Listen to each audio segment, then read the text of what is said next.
மனதுருக்கம் உடையவரா மன்னிப்பதில் வல்லவர். மனதுருக்கம் உடையவரா மன்னிப்பதில் வல்லவர். உன்னினைவாய் இருக்கின்றார் ஓடிவா என் மகளே.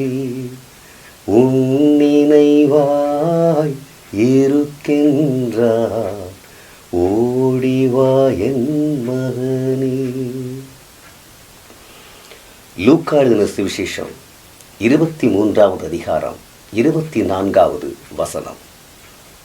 அப்பொழுது இயேசு, பிதாவே, இவர்களுக்கு மன்னியும், தாங்கள் செய்வது இன்னதென்று அறியாதிருக்கிறார்களே என்றார். அல்லேலூயா. இயேசு கிறிஸ்து சிலுவையில் அறையப்படுவதற்காக கொண்டு செல்லப்படுகிறார். ஒரு குற்றமும் செய்யாதவர் குற்றவாளிகளின் மத்தியிலே குற்றவாளியைப் போல தொங்கவிடப்படுகிறார். பரிசுத்தராகிய இயேசு நமக்காக பாவத்தை சுமக்கிறார்.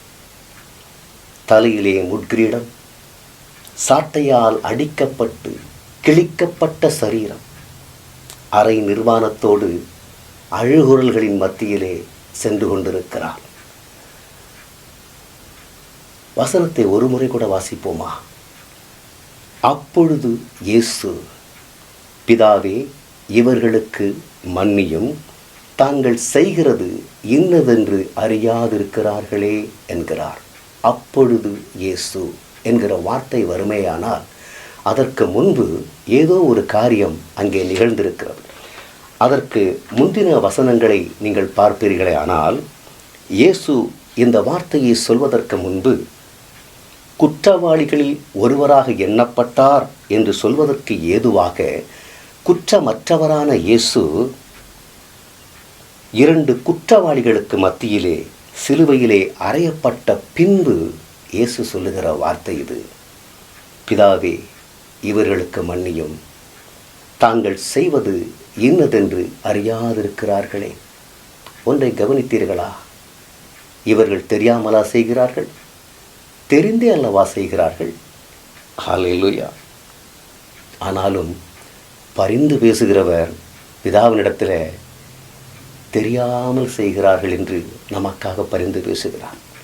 பிரியமான சகோதரர்களே, சகோதரிகளே, அவ்வளவு நிந்தனைகளையும் வேதனைகளையும் சந்தித்த இயேசுவின் சரீரத்தில் இருந்த கண்கள் ஒரு முறை எதிரே நின்றவர்களை கோபமாக பார்த்திருந்ததே. ஆனால் அத்தனை பேரும் எரிந்து போயிருப்பார்கள்.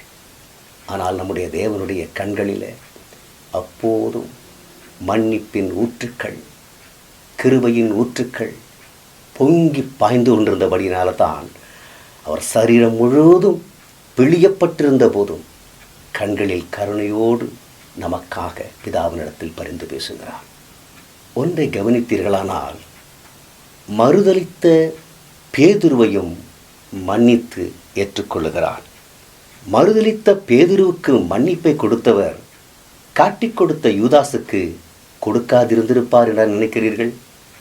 ஆனால் யூதாஸ் அதற்கான வாய்ப்பை கொடுக்கவில்லை. இயேசுவினிடத்தில் ஒரு முறையேனும் அவன் வந்து அழுது கதறி மனங்கசந்து மன்னிப்பை கேட்டிருப்பானே. ஆனால் இயேசு மன்னியாதிருப்பாரா? என்ன தெரியுமா சொல்லியிருப்பார்? மன்னித்து விட்டேன், மறுபடியும் பாவம் செய்யாதே, போய் வா என்று சொல்லி அனுப்பியிருப்பார். ஆனால் யூதாஸ் அதற்கான வாய்ப்பை அவருக்கு கொடுக்கவில்லை.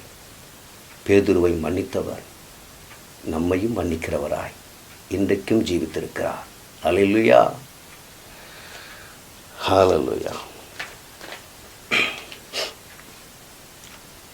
பிரியமானவர்களே, மன்னிப்பு கேட்பதில் முந்திக் கொள்ள வேண்டும், மன்னிப்பதிலும் முந்திக் கொள்ள வேண்டும். நம்முடைய இயேசு அவ்வளவு தூரம் அந்த ஜனங்களால் பாடுபடுத்தப்பட்ட பின்பும், சிலுவையில் அறையப்பட்ட பின்பும், ஜீவன் விடுகிற ஒரு சூழ்நிலை வந்தபோதும், அத்தனை வேதனைக்கு மத்தியில் நமக்காக அவர் பரிந்து பேசுகிறார் பிதாவிடத்தில். இவர்கள் என்ன செய்கிறோம் என்று அறியாது செய்கிறார்களப்பா, இவர்களுக்கு மன்னியும் என்று. கூப்பிடு நீ பதில் கொடுப்பார், கூரைகளெல்லாம் நிறைவாக்குவார். கூப்பிடு நீ பதில் கொடுப்பார், கூரைகளெல்லாம் நிறைவாக்குவார். உண்மையாக தேடுவோரின் உள்ளத்தில் வந்திடுவார். உண்மையாக தேடுவோரின் உள்ளத்தில் வந்திடுவார். கிறிஸ்துவுக்குள் மிகவும் பிரியமானவர்களே, தேவன் நமக்கு தந்திருக்கிற மிகப்பெரிய வார்த்தை நம்மை மன்னிக்கிற வார்த்தை. அந்த மன்னிப்பை நம்முடைய சொந்த பந்தங்களுக்கு, நம்முடைய சகோதர சகோதரிகளுக்கு, நம்முடைய அயலகத்தாருக்கு முதலாவது நாம் மன்னித்து இந்த உலகத்தில் அவருடைய சாட்சிகளாய், அவருக்கு ஏற்றவர்களாய், அவர் வழியில் நடக்கிறவர்களாய் வாழ்வோம். தொடர்ந்து சந்திப்போம். கர்த்தருடைய நாமம் மகிமைப்படுவதாக. ஆமென்.